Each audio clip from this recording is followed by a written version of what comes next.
Baklava insan. Evet, kulağa tatlı geliyor ama kendisi daha da tatlı. Doğduğu günden beri her katı ayrı bir lezzet, her gülüşü fıstıklı. Sabahları çayını içerken yan masadan gelen bakışları hiç umursamaz. "Abi erimeyecek misin güneşte?"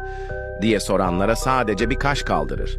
Soğukkanlı ama şerbetli. Bir gün Galata'da yürürken bir turist onu parmakla gösterip "O bir tatlı mı bir insan mı?" dedi. O da çayını yudumladı ve "Ben hem tatlıyım hem gerçek." dedi. Kimse onun kadar hem çıtır hem karizmatik olamaz.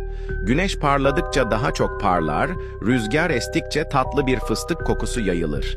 İstanbul'un sokakları onsuz artık eksik. Sakın dilini uzatma, çünkü o gerçek bir baklava ve şaka kaldırmaz.